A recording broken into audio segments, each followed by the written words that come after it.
ద్విత్వాక్షర పదాలు ఎలా చదవాలో, ఎలా రాయాలో ఇక్కడ ఆ మెలకువలను నేర్చుకుందాం. ఇక్కడ అక్క అనే మాటలో ఏ శబ్దాలు ఉన్నాయి ముందు మనం పరిశీలిద్దాం. అక్క అనేటువంటి మాటలో ఏ శబ్దాలు ఉన్నాయి?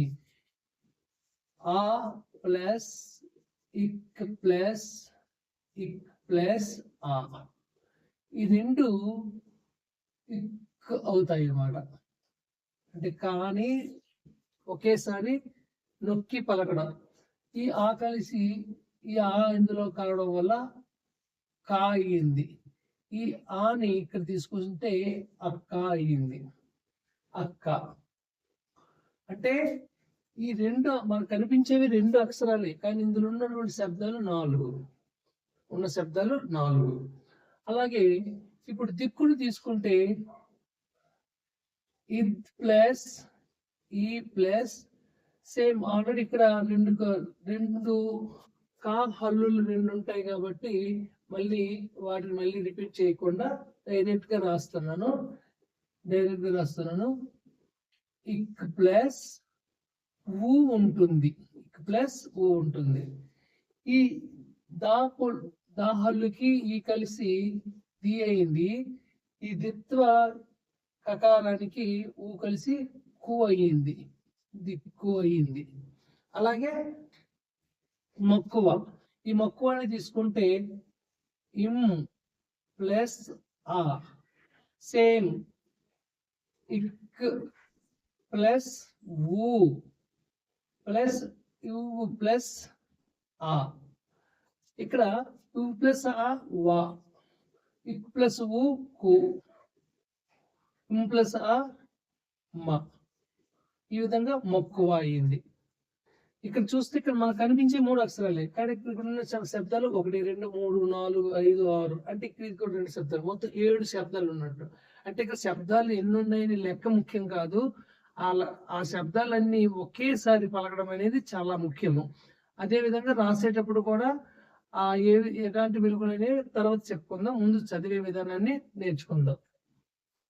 ఇక్కడ ఈ దగ్గర ఇప్పుడు నుంచి ఇక్కడ ఇద్ ప్లస్ ఈ ఉంది, ఇక్కడ దా ఉంది కాబట్టి ఇద్ ప్లస్ తలకొట్టు కాబట్టి ఆ వస్తుంది.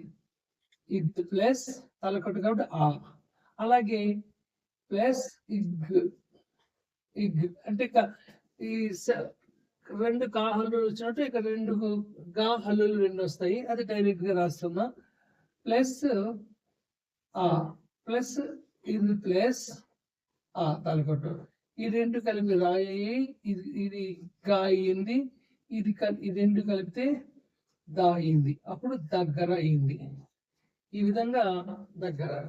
అలాగే నిచ్చరి. ఇందులో ఆల్రెడీ మనకు ఆటోమేటిక్ గా తెలిసిపోతుంది.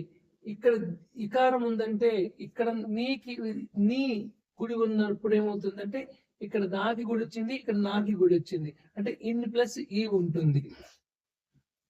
ఇన్ ప్లస్ ఈ plus same it's plus A plus in plus ఆ, ఇన్ ప్లస్ ఆ. ఇది నా, ఇది చే, ఇది ని కలిపితే నిచ్చెన. నిచ్చెన. ఈ 3 పదాలు, ఈ 3 అక్షరాలు నిచ్చెన అయింది అనమాట. సేమ్ ఇంచుమించు ఇక్కడ ఇంప్లస్ ఆ ఆల్రెడీ ఇక్కడ రాసుకున్నాం కాబట్టి ఇది డైరెక్ట్ గా రాసేస్తా. మా ప్లస్ జ ప్లస్ ఈ ప్లస్ గా. అంటే క్రమక్రమంగా నేను వివరణ అనేది కొంచెం తగ్గిస్తున్నాను, ఎందుకంటే ఆల్రెడీ ఇది అనేది ఇక్కడ చెప్పాము, మా అనేది ఇక్కడ చెప్పుకున్నాం కాబట్టి అలా వివరణ తగ్గించి ఇప్పుడు ద్విత్వాక్షరం దగ్గరికి వస్తున్నామంట. కారణం ఏంటంటే సమయం కాస్త తక్కువలో ఆల్రెడీ అర్థమైన విషయమే కాబట్టి మళ్ళీ చెప్తే కాస్త బోర్లా కూడా ఉంటుంది. అందుకు మా ప్లస్ ఇజ్ ప్లస్ ఈ ప్లస్ గా మజ్జిగ, మా ప్లస్ ఇజ్ ప్లస్ ఈ ప్లస్ గా మజ్జిగ. ఈ విధంగా మజ్జిగ వస్తుంది ఇక్కడ, మజ్జిగ. అలా ఇక్కడ చూస్తే గజ్జలు, ఇక్కడికి డిఫరెన్స్, ఇక్కడ డిఫరెన్స్ చెప్తే ఈ రెండు పదాలు తెలిసిపోతుంది. ఇక్కడ ఇజ్ ప్లస్ ఈ వచ్చింది, ఇక్కడ ఇజ్ ప్లస్ ఆ వస్తుంది అంతే. ఇజ్ ప్లస్ ఆ వస్తుంది కాబట్టి ఇక్కడ గజ్జెలో అయింది. గా ప్లస్ ఇజ్ ప్లస్ ఆ ప్లస్ లా, ఆ ప్లస్ లా, ఇల్ ప్లస్ ఊ, గజ్జలు. ఒకసారి వివరణ రాసుకుంటే గా ప్లస్ ఇజ్ ప్లస్ ఆ ప్లస్ ఇల్ ప్లస్ ఊ, ఇది కలిపి గజ్జలు వస్తుంది. ఇక్కడ చూస్తే పొట్టేలు ప్లస్ ఓ ప్లస్ ఇట్ ప్లస్ ఏ. ఇక్కడ లు, ఉల్ ప్లస్ ఊలు కాబట్టి ఇక్కడ లూని మనము డైరెక్ట్ గా తెలుసుకున్నాం కనుక ఈ రెండు ఇట్ ప్లస్ ఓ, ఇట్ ప్లస్ ఏ టే, ఇట్ ప్లస్ ఏ టే, లు ఇలు లు, పొట్టేలు. అలాగే కట్టు కదా, ఇక్కడ ఇట్ ప్లస్ ఏ వచ్చింది, ఇక్కడ ఇట్ ప్లస్ ఊ వస్తుంది. కట్టు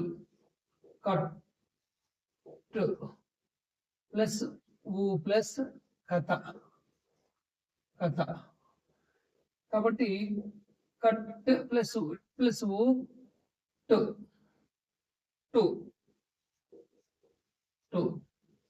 కట్టు కథ, ఈ విధంగా వస్తున్నాయి అన్నమాట.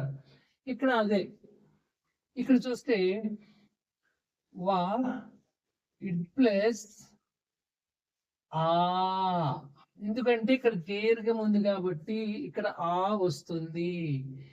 ఇక్కడ దీర్ఘం వచ్చిందంటే ఇక్కడ ఆ శబ్దం ఉంది. చాలా మంది ఇబ్బంది పడేటువంటి విషయం ఏంటంటే తలకొట్టుకి దీర్ఘానికి తేడా లేకుండా చదువుతున్నారు. చాలా అసలు 10th క్లాస్ పిల్లలు, 9th క్లాస్ పిల్లలు, 8th క్లాస్ పిల్లల్లో కూడా ఇటువంటి ఇబ్బందులు ఉన్నాయి. చాలా జాగ్రత్తగా గమనించి నేర్చుకోండి. ఇక్కడ దీర్ఘము ఉంది అంటే ఆ అనేటువంటి దీర్ఘ ఆకారం ఉంది అని అర్థం. ఇక్కడ కూడా ఏ అంటే ఏ ఉందంటే దీర్ఘ ఏకారం అనేది ఏత్ విసర్గం అనేది మనం పెట్టుకోవాలి. పొట్టేలు ఇక్కడ కొట్టు కదా, టు ఊ ఉంది. ఎందుకు దీర్ఘ ఊ ఎందుకు ఉండదు? ఇక్కడ దీర్ఘం లేదు కాబట్టి హ్రస్వ ఉకారం ఉంది. ఇక్కడ దీర్ఘం ఉంది కాబట్టి హ్రస్వ అకారం వచ్చింది.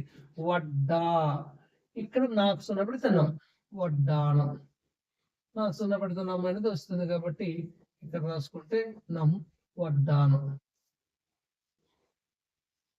వడ్డానం చదివేటప్పుడు వడ్డానం అని చదవాలి. వడ్డానం, ఆ వడ్ ప్లస్ ఆ వడ్డా, నాకు సున్నపెడుతున్నాం వడ్డానం. ఇక్కడ కూడా తలకొట్టు ఉంది కాబట్టి ఆ వస్తుంది. సేమ్ గడ్డపార, ఏ ఇబ్బంది పడక్కర్లేదు. ఇట్ ప్లస్ ఆ, ఇక్కడ పా ఉంది కాబట్టి ప్లస్ ఆ, ఇది రా కాబట్టి ఇక్కడ ఇది దీర్ఘం ఉంది కాబట్టి ఆ, అందుకు గడ్డ పార, ఇది రెండు కలిపి గడ్డ, ఇది పా, మొత్తం కలిపి గడ్డపార అయిందనమాట. ఇక్కడ గా దిత్తోడా అకారము, పా పొల్లు ఆ దీర్ఘాకారము, ఇది ప్లస్ ఆ, మొత్తం కలిపి గడ్డపార అని రాసుకుంటాం, చదువుకుంటాం.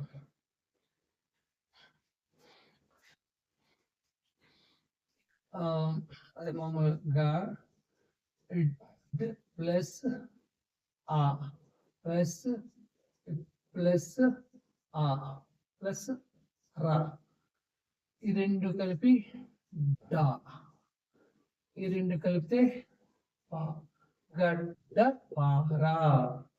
చూడండి, గడ్డ పార. ఆ విధంగా మనం అక్షరాల్ని గుర్తుపెట్టుకోవాలి. ఇక్కడ కొత్త కో ఇక్కడ ఓ ఉంది కాబట్టి ఇక్ ప్లస్ ఓ, ఇక్ ప్లస్ ఓ. ఇక్కడ తా తాకింది తావొత్తు. ఇక్కడ తలపెట్టు ఉంది కాబట్టి అకారం వస్తుంది. అప్పుడు ఇది కొత్త అవుతుంది. జస్ట్ ఇది కొత్త కొత్త కొత్త. బట్టలు బట్టలు ఇంతకు ఆకారంతో వచ్చినటువంటి అదే తాడితము ఇక్కడ తీరుగా కానీ ఏత్తం కానీ ఉకారం కానీ ఏమి లేదు కాబట్టి ఇక్కడ ఆకారం వస్తుంది. బా ప్లస్ ఆ ఇట్ ప్లస్ ఆ ఇల్ ప్లస్లు దీనిలాగే గజ్జలు పొట్టేలు లాగే నువ్వు వస్తుంది. కాబట్టి ఇక్కడ కొత్త ముఖ్యంగా కొత్త కో ప్లస్ ఓ ఇట్ ప్లస్ ఆ కొత్త. తర్వాత బా తాకింది తా వచ్చింది, దానికి అకారం వచ్చింది కొత్త బట్టలు. అలాగే చిత్తూరు చిత్తూరు ఇక్కడ గుడి ఉందంటే ఆల్రెడీ ఇంతకుముందు నీ దీకి నీకి ఏముందో ఇక్కడ చీకి ఇచ్ ప్లస్ ఈ వస్తుంది. ఇచ్ ప్లస్ ఈ. ఇప్పుడు ప్లస్ ఊ ఊ ప్లస్ ఇర్ ప్లస్ ఓ. ఇచ్ ప్లస్ ఈ చి ప్లస్ ఊ తూ తూ ఇర్ ప్లస్ ఊ చిత్తూరు. అంతే, ఏం ఇబ్బంది లేదు. అసలు తెలుగు ఇంగ్లీష్తో పోల్చుకుంటే తెలుగు చదవడము నేర్చుకోవడం చాలా చాలా ఈజీ. ఎందుకంటే ఒక ఇంగ్లీషు చదవాలన్నా రాయాలన్నా ఒక పదానికి తగిన స్పెల్లింగ్ నేర్చుకోవాలి. ఆ స్పెల్లింగ్ నేర్చుకోవాలి, గుర్తుపెట్టుకోవాలి. ఆ స్పెల్లింగ్ గుర్తుంటే తప్ప ఆ పదాన్ని మనం రాయలేము. కానీ ఇక్కడ అలా కాదు. తెలుగులో మనం ఏ విధంగా ఉచ్చరిస్తామో, ఏ విధమైనటువంటి ప్రొనౌన్సియేషన్ వస్తుందో అదే అక్షరాలు వస్తాయి. అదే ఇంగ్లీష్ లో మిస్సింగ్ లెటర్స్ అని తర్వాత ప్రొనౌన్స్ ఒక అక్షరం పియూటి పుట్టు, బియూటి బట్టు, ఒక దగ్గర యు ఉంటుంది, ఒక దగ్గర బా అకారం పలుకుతుంది. ఇన్ని రకాల ఇబ్బందులు మన తెలుగులో లేవు. కాస్త కొంచెం శ్రద్ధ పెట్టి ప్రయత్నం చేస్తే అతి సులువుగా తెలుగుని మనం నేర్చుకోవచ్చు. ఎందుకంటే ఏ శబ్దం అక్కడ ఉంటుందో అదే అదే రాస్తాము, ఏ అక్షరం ఉంటుందో అదే మనం పలుకుతాం. అందుకు చాలా సులువు అనమాట. ఇక్కడ మధ్యలో మా ఇన్ ప్లస్ ఆ తెలుసు. ఇక్కడ ఏముందంటే ఏ మధ్య ఏతం ఉందంటే ఏ వస్తుంది. మా ప్లస్ ఇద్ ప్లస్ ఏ ప్లస్ లా, ఈ రెండు కలిపి దే మధ్యలా మధ్యలా అంతే. తర్వాత శుద్ధులు ఇక్కడ ఏతం కాబట్టి ఏ వచ్చింది, ఇక్కడ ఉకారం ఉంది అంటే కొమ్ము ఉంది కాబట్టి ఇక్కడ ఊ వస్తుంది, ఊ ఉంది. అప్పుడు ఏమవుతుంది, ఇక్కడ ప్లస్ ఊ సు, ఇది ప్లస్ ఊ ఊ దు, ఇల్ ప్లస్ ఊ లు. అన్ని ఉకారాంత అక్షరాలు, అన్ని ఉకారాంత అక్షరాలు. సు దు లు. ఈ విధంగా ఏదైతే మనకు అక్కడ అక్షరం కనిపిస్తుందో అదే చదువుతాము. రాసేటప్పుడు కూడా అదే శబ్దము, ఏ శబ్దం ముందు వస్తుందో అది రాస్తాము, తర్వాత శబ్దం ఉత్తి కింద రాస్తాము, మళ్ళీ దాని గురించి మళ్ళీ చెప్తారు. ముందు చదవడం అనేది ఎంత సులువో నేర్చుకోండి, చూడండి. తర్వాత అన్నవరం నాదిత్వం అంటే ఇన్ ప్లస్ ఆ ప్లస్ వా రాక్షణ పెడితేను అన్నవరం అన్నవరం. అలాగే నా ఇన్ ప్లస్ ఆ ఇన్ ప్లస్ ఆ ప్లస్ ఆ ఇన్ ప్లస్ ఆ ఇన్ ప్లస్ ఆ ఇన్ ప్లస్ ఆ నా ఇన్ ప్లస్ ఆ నా నాన్న నాన్న నాన్న ప్లస్ ఇమ్మ అమ్మ. అంటే యాక్చువల్లీ నాన్న ప్లస్ అమ్మ నాన్నమ్మ అంటే సంధి జరుగుతుంది. అకార సంధి జరిగి ఇక్కడ జరుగుతుంది. సందులు నేర్చుకున్న వాళ్ళు వస్తుంది. నాన్న ప్లస్ అమ్మ నాన్నమ్మ నాన్నమ్మ. ఈ విధంగా తర్వాత ఇక్కడ ఉప్పెన ఉ ప్లస్ ఇప్పు ప్లస్ ఏ ప్లస్ నా ఈ రెండు కలిపితే పే ఉప్పెన ఉప్పెన ఉప్పెన. తర్వాత దప్పిక ఇక్కడ ఇద్దుకి అకారం దానికి అకారం కాబట్టి ఇది ప్లస్ ఒక అది ఆల్రెడీ మనం చెప్పుకున్నా కూడా డైరెక్ట్ గా రాసేద్దాం. దా ప్లస్ ప్లస్ ఈ ప్లస్ క ఇది పి దప్పి దప్పిక ఇలాగ దప్పిక అలా చదువుకుంటాం. వెబ్బులి ఇక్కడ దీన్ని తీసుకుంటే ఈ ప్లస్ ఏ ఈ ప్లస్ ఏ ప్లస్ వు ఇల్ ప్లస్ ఈ ఇది బే బే ప్లస్ వు బు బు ఇల్ ప్లస్ ఈ బెబ్బులి బెబ్బులి. తుమ్మెద ఇది ప్లస్ వు ఇది ప్లస్ వు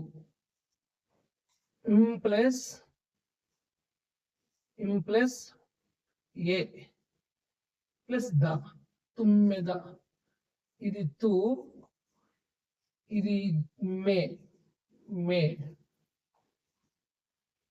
మే ద తుమ్మెద తుమ్మెద. ఉయ్యాల యా కింద ఈ ప్లస్ ఆ ఉ ప్లస్ ఈ ప్లస్ ఆ ఉయ్యాల. వు ప్లస్ వు ఇర్ ప్లస్ వు ఇర్ ప్లస్ వు ఓకే ప్లస్ ఇర్ ప్లస్ వు ఇది ఇర్ ప్లస్ వు రు రు రు అలా. ఇక పెట్ట ఆల్రెడీ కింద తావత్తు వచ్చాయి కదా అది బట్టలు లాగే పెట్ట. ఇక్కడ ఇప్పుడు మన పదాలన్నీ పరిశీలిస్తే ద్విత్వాక్షరం చదివేటప్పుడు ఏదైతే అక్షరం యొక్క స్వరం ఉంటుందో శబ్దం ఉంటుందో దాన్ని కాస్త ఒత్తి పెట్టి నొక్కి పెట్టి చెప్తే చాలు. క గ చ జ అలా ట డ త ద న మ ప ప య ర ల వ ష సే అలా ఆ ప్రతి అక్షరాన్ని కాస్త ఒత్తి పెట్టి చెప్తే ఈ ద్విత్వ అక్షరాలు అనేవి వచ్చేస్తాయి. ఇప్పుడు మనం చదవడం గురించి చెప్పుకున్నాం కదా. ఇప్పుడు రాసేటప్పుడు ఏం చేయాలో ఎలా రాయాలో చెప్తాను, జాగ్రత్తగా వినండి.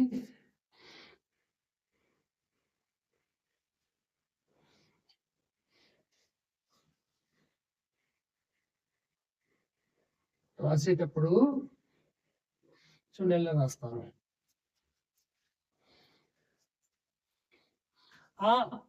ఈ పదము అక్క అక్క అని చదివేటప్పుడు ఆ అక్కలో మొదట వచ్చే శబ్దం ఏంటంటే ఆ అనేది అలాగే మనం వర్ణమాలను నేర్చుకునే విధంగానే పలికాం కాబట్టి ఆ రాస్తాము. ఆ ఈ రెండవ అక్షరంకి వచ్చినప్పుడు క క అంటే నొక్కి చెప్పబడుతుంది. అంటే ఏ హల్లు నొక్కి బట్టి చెప్పబడుతుంది? కా శబ్దము పూర్తి చెప్పబడుతుంది. అంటే కా కింద కావత్తు వచ్చింది, అంతే. కా కింద కావత్తు వచ్చింది అక్క. ఇక్కడ తీసుకోండి, ఇక్కడ తీసుకుంటే చూస్తే ఇక్కడ దిక్కు దిక్కు దిక్కులో ముందు వచ్చే శబ్దం ఏంటి అంటే దా శబ్దం వచ్చింది. దా శబ్దానికి దేంతో ముగిస్తుందంటే ది ది ప్లస్ ఈ అంటే అంటే దానికి ఈతో ముగుస్తుంది కాబట్టి ఈ కారం ఉంది అంటే గుడి ఉంది కాబట్టి ది అనగానే గుడి ది, దా గుడిస్తే ది. తర్వాత రెండు అక్షరం కు. కు కు అంటే కూలో ఊ సౌండ్ తో ముగుస్తుంది, అంటే ఉకారం ఉంటుంది, అంటే కొమ్ము ఉంటుంది. అంటే ఇక్కడ కాకి ఆవుతుంది అంటే తలకొట్టి వచ్చింది. కు కు అన్నామంటే కొమ్ము వస్తుంది. అందుకు కాకుమిస్తే కు దానికి దిత్వము, కాకుమిస్తే కు దానికి ఎంత కావద్దు దిక్కు. అలాగే ఇక్కడ కూడా మక్కువ. మక్కువలో మా అనేది మనం వర్ణమాలలో తెలుసుకున్నటువంటి పరిచయం చేసుకున్నటువంటి అదే శబ్దము ఉంది కాబట్టి మా అలాగే నేర్చుకుంటే మా అలాగే రాస్తాము. మా ఆటోమేటిక్ ఇక్కడ దిక్కులు కూతి నేర్చుకున్నాం కదా. ఇక్కడ ముఖ్యమైన విషయం చెప్తాను వినండి. పిల్లల్లో ఒక అంటే ఇది చిన్న చిన్న పదాలు కానీ సరే పర్వాలేదు. ఇప్పుడు 10th class 9th class 8th class పిల్లలు అలా హై స్కూల్ స్టేజ్ పిల్లలు కూడా ఒక పదములో ఉన్న అక్షరము అదే అక్షరం రెండు వేరే పదములు ఉంటే చాలా మంది దాన్ని గమనించలేకపోతున్నారు, గుర్తించలేకపోతున్నారు.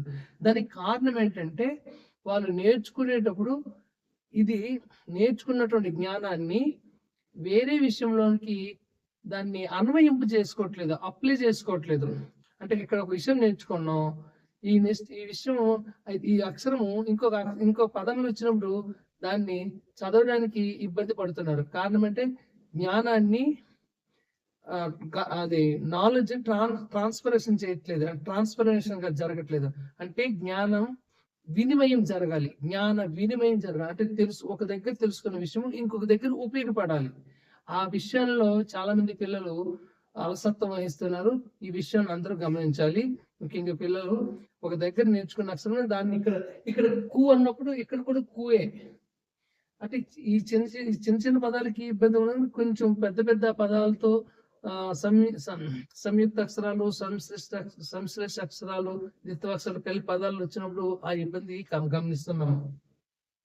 అది తర్వాత వాటిని కూడా ఏ విధంగా మనం అధిగమించవచ్చు చెప్పుకుందాం. ఇక్కడ కు అన్నాం కాబట్టి ఇక్కడ కువే. దిక్కు ఇక్కడ మొక్కు, ఇక్కడ వా వచ్చింది. ఆ విధంగా మనం గుర్తుపెట్టుకుంటే మక్కువ. ఇక్కడ మొగ్గలో మొదటి శబ్దము మా శబ్దము మో అంటే ఓ అంటే ఓ అనే శబ్దంతో ఈ అక్షరం ముగుస్తుంది. కాబట్టి మాకు ఓత్తం ఇస్తే మో. ఇక గా కింద గారిస్తే మొగ్గ. అలా అంటే మనం డిక్టేషన్ ఎవరైనా చెప్పినప్పుడు రాసేటప్పుడు ఆ శబ్దాన్ని కరెక్ట్ గా మనం విని ఆ శబ్దానికి అనుగుణంగా రాయాలి. లేదు మనం చదువుకునే విషయము, నేర్చుకునే విషయము మనమే రాసేటప్పుడు కూడా మనసులో చదువుకుంటూ రాయాలి. నాకు తెలిసి చాలా మంది పిల్లలు రాసేటప్పుడు మనసులో చదువుకోకుండా రాస్తున్నారేమో అనిపిస్తుంది. ఎందుకంటే మనసులో చదువుకుంటూ రాస్తే ఖచ్చితంగా తప్పులు లేకుండా రాస్తారు, గుర్తుపెట్టుకోండి. ఆ విధంగా ఇక్కడ దగ్గర ఇక్కడ గా నేర్చుకున్నాం కాబట్టి ఇక్కడ గా వచ్చింది. ఇది దానిది వర్ణమాలలో పరిచయం అయింది, అలాగే ఉంది. నాకు కూడా వర్ణమాలలో నేర్చుకునేది ఉంది కాబట్టి దగ్గర. ఇక్కడ తీసుకుంటే నాకి ఈ శబ్దంతో ముగించింది. నీ అంటే నా గుడిస్తే నీ. చే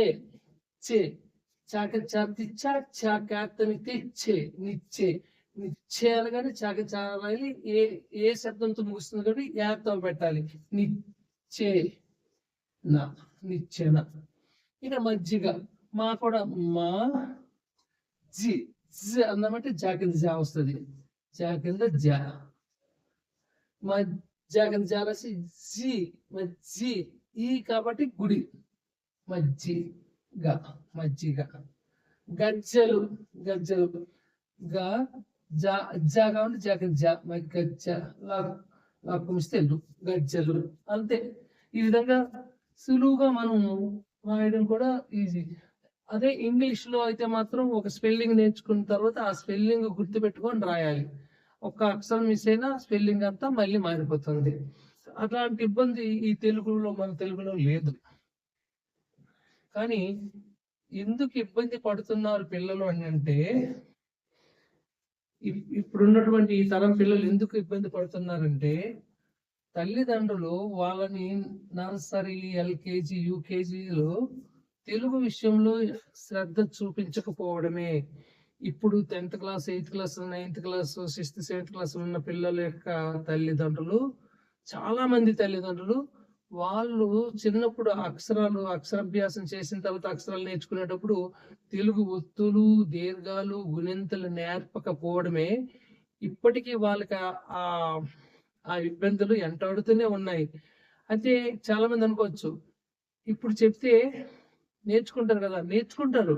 పిల్లల్లో శ్రద్ధ ఉన్నప్పుడు ఎప్పుడైనా నేర్చుకోవచ్చు. కానీ ఈ ముఖ్యంగా పిల్లల్లో నాకు తెలుగు రాదు, నాకు చదవడం రాయడం రాదు, రాస్తే తప్పులు వస్తాయి అనేది మనసులో పూర్తిగా నాటుకుపోవడమే పిల్లల్లో ఈ చదవడంలోనూ రాయడంలోనూ కాస్త ప్రగతి సాధించలేకపోతున్నారు. ముందు పిల్లలందరూ ఏం చేయాలంటే, విద్యార్థులంతా రాదు, తెలీదు అన్న విషయం పక్కన పెట్టి, రాదు కాబట్టి నేర్చుకుందాం, తెలియదు కాబట్టి తెలుసుకుందాం.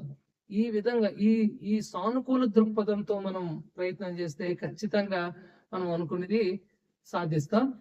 ఆ విధంగా ఇక్కడ తీసుకుంటే, ఇక్కడ పొట్టేలు పాకోత్తం ఇస్తే పో పో అంటే పాకి ఓత్తం ఉంది, పో. టా టే టే టాకంత టే అంటే టాకంత ఏ శబ్దం నుంచి కాబట్టి ఏత్ విసర్గము, పొట్టేలు. కట్టు కథ, కట్టు టు ఊ శబ్దంతో ముగిస్తుంది కాబట్టి టాకింత కొమిస్తే ఇట్టు, కట్టు కథ. ముఖ్యంగా చెప్తాను, మళ్ళీ చెప్తాను. ఇక్కడ ఇది వరకు ఒక వీడియోలో చెప్పాను, మళ్ళీ చెప్తాను. దీన్ని థానే చదవాలి. కథ కాదు, కథనే చదవాలి. ఎందుకంటే మన తెలుగులో ఎలా రాస్తే అలాగే చదువుతాం, ఎలా చదువుతాం అలాగే రాస్తాం. అంతే తప్ప మిగిలిన భాషల్లాగా అంటే, మిగిలిన భాషలు అంటే ఇంగ్లీషులో లాగా రాసేది ఒకటి, పలికేది ఒకటి, ఒక దేశంలో ఒకలాగా రాస్తే ఒకలా రాస్తాడు. వాడుకున్నటువంటి ఆ భౌగోళిక పరిస్థితులు బట్టి వాడు నోరు తిరిగితే ఒకలాగా అంటారు, నోరు తిరగకపోతే ఇంకొకలాగా అంటారు. వాడు నోరు తిరగకపోయిన చేతగానే నోరు తిరగక చేతగాక పలకలేని ఆ దిక్కుమాలని ప్రొనౌన్సియేషన్ ఇప్పుడు స్టైల్ గా ఇప్పుడు మన రాజ్యం వెళ్తూ ఉంటుంది. కాబట్టి అలాంటి దౌర్భాగ్యము తెలుగు భాషకు పట్టలేదు. ఎలా రాస్తే అలాగే చదువుతాము, దాన్ని యద్భావం తద్భవతి అన్నట్టుగా ఎలా రాస్తే అలాగే చదువుతాం, ఎలా చదువుతామో అలాగే రాస్తాం. కాబట్టి కాస్త శ్రద్ధ పెట్టి నేర్చుకుంటే చాలా సులువుగా వస్తుంది. గడ్డపార, వడ్డానం. వా అనేది వర్ణమాలలో వచ్చినటువంటి వకారమే వా. డా డా డా కింద డక్ దగ్గర డా, వడ్డా. దీర్ఘం వచ్చిన దీర్ఘం అంటే ఆ శబ్దం, ఆ అనే శబ్దం అంతా ఉంది కాబట్టి వడ్డా. నాకు సున్న పెడితే వడ్డానం. అలాగే గడ్డ, ఇక్కడ చూడండి, ఇక్కడ వడ్డా, ఇక్కడ డా, ఇక్కడ వడ్డా, ఇక్కడ గడ్డ. వడ్డా గడ్డ అంటే ఏంటి? ఇక్కడ దీర్ఘం ఉంది, దీర్ఘ అకారం ఉంది కాబట్టి వడ్డా. ఇక్కడ గడ్డ అంటే హస్సం అకారం ఇందులో ఉంది కాబట్టి గడ్డ, వడ్డా అన్నా. ఇది గడ్డ. పా, ఇక్కడ దీర్ఘం అకారం ఉంది కాబట్టి పార్. అప్పుడు రాసేటప్పుడు గడ్డ పార అని ఎవరైనా మీకు ఉక్త లేఖనం అంటే డిక్టేషన్ చెప్తే గడ్డ పార అన్నప్పుడు ఓకే గా రాసాము. డా అన్నారు అంటే డా కింద డా రాయాలి. ఆ డా అని దీర్ఘం తీసారు కాబట్టి పైన దీర్ఘం పెట్టాలి. గడ్డ. పా అంటే దీర్ఘం, పాకి దీర్ఘం, గడ్డ పా రా, అంతే. గడ్డ పార. ఈ విధంగా రాయొచ్చు. కొత్త బట్టలు, కో. కాక ఒత్తం ఇస్తే కో. తాకింది తారస్తే కొత్త. బా, తాకింది తారస్తే బట్ట. లాక్కొమిస్తేలు, బట్టలు, కొత్త బట్టలు. ఈ విధంగా రాయొచ్చు. చిత్తూరు, చి. మనం ఒకసారి రాసేటప్పుడు చి కాబట్టి చాకు కుడిస్తే చి. తూ అంటే తాకింది తా ఉండాలి, తా కొమ్ము దీర్ఘం ఉండాలి. చిత్తూరు. అలా మధ్యల మా దే ప్లస్ ఏ దే మధ్య అప్పుడు మా తర్వాత దా కింద రాయాలి, దానికి ఏ శబ్దం వచ్చింది యాత్తం పెట్టాలి, మధ్య లా అంతే. అలాగే శుద్ధులు, ఇక్కడ దే అన్నాం కాబట్టి యాత్తం వచ్చింది, ఇక్కడ దు అంటాం కాబట్టి కొమ్ము వస్తుంది. దే అంటే యాత్తం వచ్చింది, దే అంటే యాత్తం వచ్చింది, దు అంటాం కాబట్టి కొమ్ము వచ్చింది, మధ్యలో శుద్ధులు. అలాగే అన్నవరం, అన్నవరం, నాన్నమ్మ. నాన్నమ్మ రాసేటప్పుడు నాన్నకంటే నాకు దీర్ఘం పెట్టాలి, నా అన్న కాబట్టి నా కింద నా అన్న అమ్మ, మా కింద నాన్నమ్మ. అలా రాసేటప్పుడు జాగ్రత్తగా. ఉప్పెన, ఉప్పెన ఊ రాస్తాం, పే ప్లస్ ఏ పే కాబట్టి పాకితే పారస్తిక్ పాకేత్తం ఇస్తే పే, ఉప్పె నా ఉప్పెన. బిబ్బులి, దప్పిక తీసుకుంటే ద పి పాకితే పారస్తిక్ పాకుడిస్తే పి, దప్పిక. రాసేటప్పుడు ఏం చేస్తాము, దా రాస్తాము, పి అన్నారు కాబట్టి పారాసి దాన్ని గుడిస్తాము, అది దప్పిక. బిబ్బులి, బే అంటే బాక్యాత్తం ఇస్తే బే, బాక్యాత్తం ఇస్తే బే. నెక్స్ట్ బు కాబట్టి బాగా బారిస్తే బాకుమిస్తే బెబ్బు, లా గుడిస్తే లి, బెబ్బులి, ఇలా బెబ్బులి. తుమ్మెద, తు ప్లస్ ఊ రాసేటప్పుడు తు అన్నామంటే తాకి కొమ్ము పెట్టాలి, తు తక్కుమిస్తే తు. మే మాకిది మారిస్తే మాకు ఎత్తమిస్తే మే, తుమ్మె ద, తుమ్మెద. ఉయ్యాల, ఊ యాకిది యారిస్తే యా అన్నారు కాబట్టి దీర్ఘం పెట్టాలి, రాసేటప్పుడు ఊ రాసి యాకిది యా రాసి దాన్ని దీర్ఘం పెట్టాలి, ఉయ్యాల. నెక్స్ట్ బుర్రు పెట్ట, వాకుమిస్తే బు, రాకింద రారస్తే రా, రాక్కుమిస్తే రు, బుర్రు. పాగుడిస్తే పి, తాకింద టారస్తే పెట్ట, బుర్రు పెట్ట. ఈ విధంగా మనం చదవడం నేర్చుకున్నప్పుడే రాయడం కూడా నేర్చుకోవచ్చు. చదవడం నేర్చుకుంటున్నప్పుడే రాయడం కూడా నేర్చుకోవచ్చు. కాబట్టి ఈ క్లాస్ బాగా నచ్చింది అనుకుంటా. ఖచ్చితంగా అందరూ లైక్ చేయండి, సబ్స్క్రైబ్ చేయండి. మరి మీ అభిప్రాయాలు కామెంట్ రూపంలో తెలియజేయండి. తరువాత క్లాసులో సంయుక్త అక్షరాలతో కూడుకున్న పదాలు ఎలా చదవాలి, ఎలా రాయాలి, సున్నాతో కూడుకున్న ఈ పదాల్లో ఏ విధంగా పలకాలి, ఈ వాక్యాల్లో ఏ విధంగా ఉండాలి అనేది, ఎందుకంటే ఇక్కడ కొంచెం అవగాహన వచ్చింది కాబట్టి తర్వాత క్లాసులో సంయుక్త అక్షరాలకు వచ్చేటప్పుడు పదాలే కాకుండా వాక్య రూపంలో కూడా చెప్పుకుంటూ ఆ క్లాసుని మనం నిర్వహించుకుందాం. మళ్ళీ ఆ క్లాసులో కలుసుకుందాం. అందరికీ నమస్కారం. జై హింద్.